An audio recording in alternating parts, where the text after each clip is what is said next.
टक्कर झेल सके, और मैं हूं वो ठंडी आग नहीं जो जी चाहे सो खेल सके। ये वीरता तुम्हारी जरा ठुई, बुढ़ापा देख के छोड़ रहा हूं, तरुणाई की बेला हूं। तुम दल बल लेकर भी निर्बल हो, मैं सक्षम स्वयं अकेला हूं। 10 कंधे डींग मारते हो, पर रण की आंधी जब आवेगी और मेरे बाणों की ज्वाला जब अंगारे बरसावेगी, तो लोहा लंगड़ लेकर पंडित इस मिथिला से भागोगे, और पड़ गए हमारे चक्कर में तो लंका पर पानी मांगोगे। 72-72 हजार राक्षस रोज के लंका में पैदा हो रहे हैं।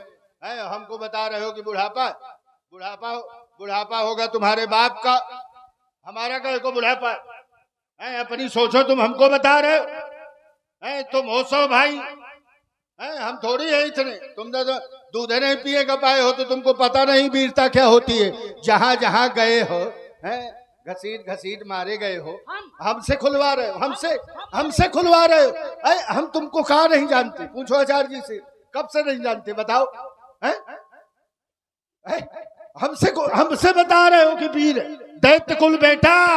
अरे तुम नहीं किसी से आगे हो, हम जानते हैं कि तुम कहां कहां से भागे हो, भगोड़े हो। देवासुर संग्राम याद है? सूरज पड़ा खेला था, तो परंतु तेरे साथ में सारी सेना का मेला था। मार खाकर दिनकर की सेना लेकर भागे थे, और सारी सेना तो पीछे थी। अब बाणासुर सबसे आवाज ऐसा ललकार रहा है कि मानो यही है। देखो, हमको तुम्हारी जो रचना आपने पढ़ी है, ये रचनाकार हमको मिल जाए तो उसके दोनों हाथ काट डालें। झूठ रचना क्यों लिख रहा है श्रीमान जी? जिस समय सूर से हमारा युद्ध हुआ, खराब लग गया क्या? नहीं, खराब नहीं लगता। देखो, ये सब आप लोग अच्छे लोग होते हैं तो खुलकर खेलने को मंच में मिलता है। काफी लोगों के साथ भगे तो रहो यार। जब भगे तो अरे प्रमाण मैं दे रहा हूँ कि मैंने भगाया। कैसी बातें करते हो? भगाया था? हाँ, तुमने? हमने। कैसे? जिस समय सूर हमारे सामने आया, और सूर में जो सबसे ज्येष्ठ है, विवस्वान नाम के सूर से हमारा युद्ध हुआ। और ये कब हुआ? पंचमस्य कले रादौ द्वापरांते सुदारुणः। कब हुआ? 5वें कलयुग के प्रारंभ में और द्वापर के अंत में। पंचमस्य कले रादौ द्वापरांते सुदारुणः।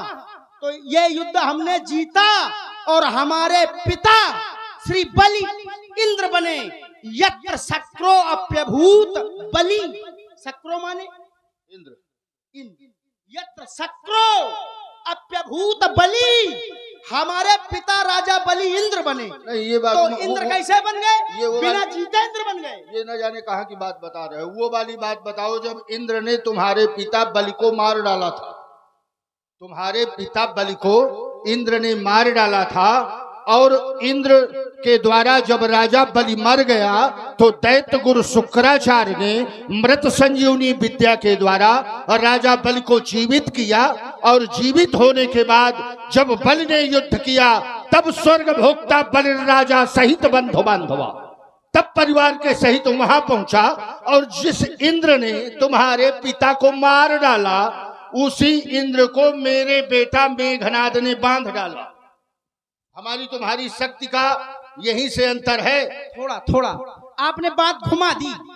आपने हमसे कहा था कि तुम कहां कहां से भागे, तो हमने प्रमाण दिया था कि मैंने विवस्वान नाम के सूर से युद्ध किया, युद्ध जीता, और पिता को इंद्र बनाया।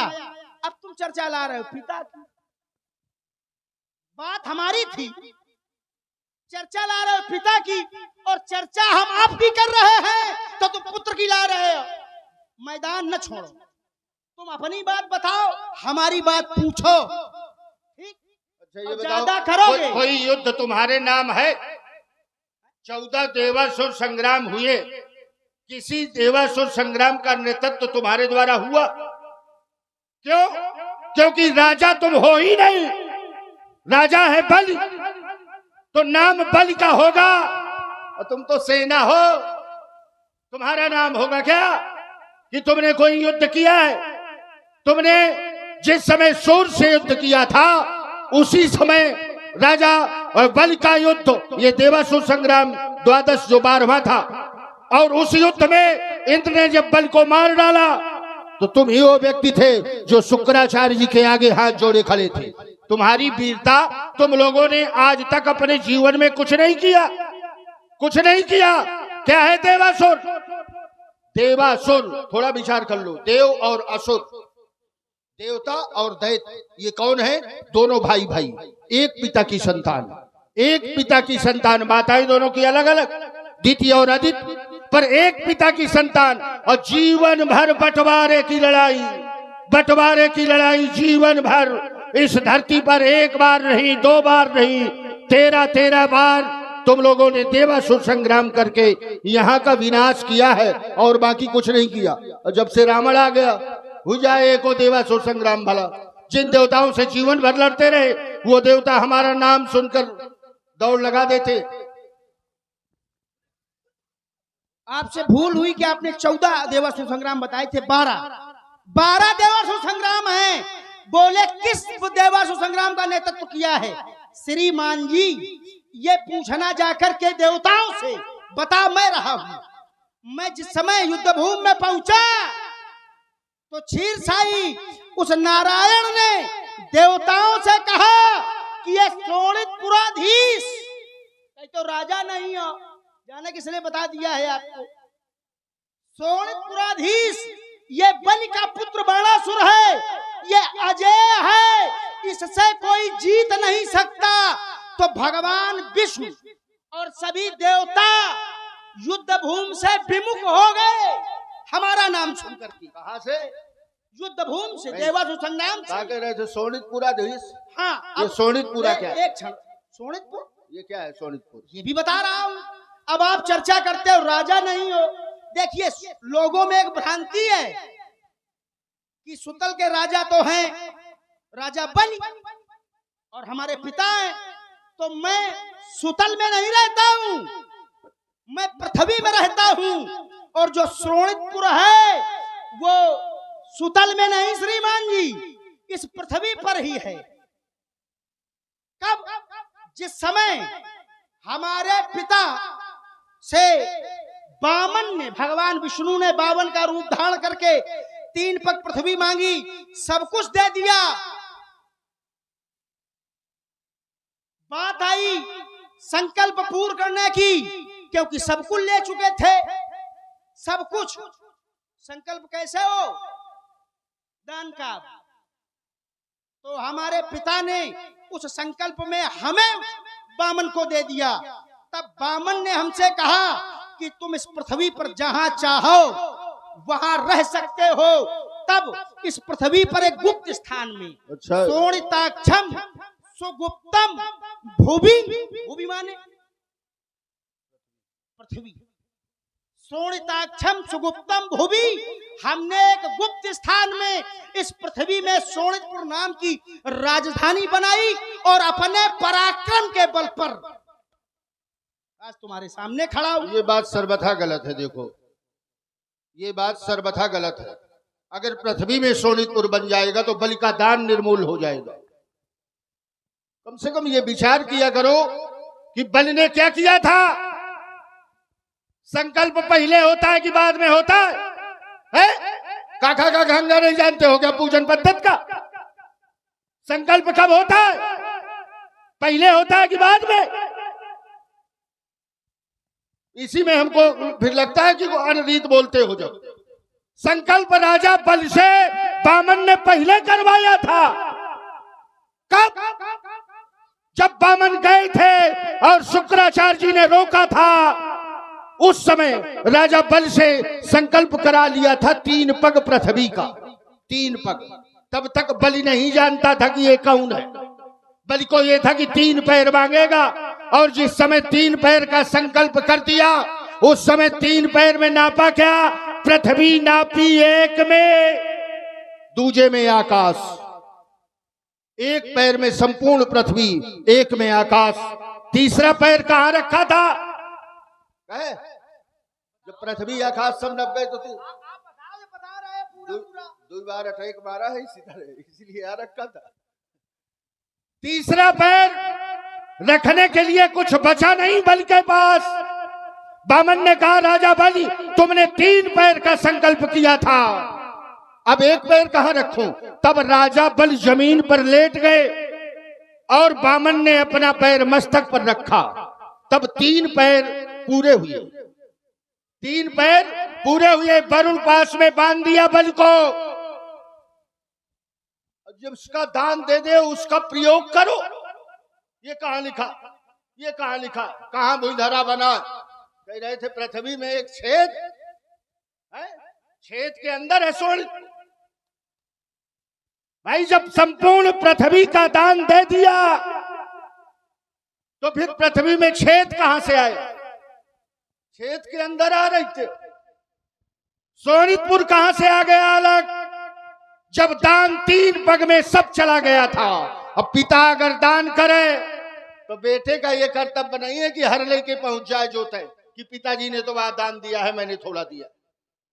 बलि ने तुमको संकल्प में दिया ही नहीं, 3 पग का संकल्प किया था और 3 पग में पृथ्वी दे दी गई। तब राजा बलि ने हाथ जोड़ करके बामन से प्रार्थना किया कि आज मैं धन्य हो गया कि मेरे सामने संसार का नारायण आया। तो बामन ने कहा, वरदान मांग, बलि क्या चाहते हो? तो बलि ने कहा, मैं जिस दरवाजे से निकलूं मुझे आपका दर्शन मिले। बोले एवमस्तु। बोले तुम एक कार्य करो, तुम्हारी इच्छा थी कि तुम इंद्र बनना चाहते हो, तो अगला मनमंत्र जो आएगा उसमें तुम इंद्र बनोगे और तब तक तुम सुतल लोक में रहो। ये बामन की आज्ञा थी, ये बामन की आज्ञा थी कि सुतल लोक। तो सुतल लोक बामन ने तुम लोगों को भेजा था। अब बामन स्वयं द्वारपाल बन करके वहां खड़े हो गए थे। लक्ष्मी जी गई और लक्ष्मी ने बलि के हाथ में रक्षा बांधा। एन बद्धो बलि राजा दानवेंद्रो महाबला तेन तो हम प्रद्वध्याम रक्षे माम माचल माचल। और लक्ष्मी ने रक्षा बांधकर बामन को अपने साथ निभाया। तुम लोग अकेले बचे। और बड़ी सुंदर चर्चा इस अधिवेशन में मैं ज्यादा नहीं, केवल 2 शब्दों में मैं चाहता ये हूं, आप जैसा व्यक्तित्व जब ये कह देगा कि संकल्प पहले हो चुका है, संकल्प जिस समय दान दिया जाता है तो जो दान का संकल्प हमारे गुरुदेव शुक्राचार्य जी मना कर रहे थे, वो दान देने के लिए ये कहो कि हम ये देंगे, लेकिन दान नहीं हुआ था। वो ये संकल्प हो रहा था, त्रिवाचा करवाया जा रहा था कि 3 बार कहो कि हम तुमको ये देंगे, तुमको देंगे। संकल्प का दान जब संकल्प दे दिया, दान दे दिया जाता है तब किया जाता है। श्रीमान जी कैसी आप जैसा व्यक्तित्व जब ये नकार देगा तो जो साधारण लोग साथ में आते हैं उनके सामने तो फिर हम ये बातें खत्म करें, रखा है नहीं, वो तो फिर मानेंगे नहीं। और रही बात तुम्हारी, तो तुमको हम बता दें कि बिल्कुल तुम सीधे हो जाओ, बिल्कुल सीधे हो। अरे तुम बाचाली बाल, जानता नहीं रावण के क्रोध को, तू शांत हो जा। नादान बाल शांत हो जा भी, जानता नहीं मैं नाग चेहरी विष वाला हूँ।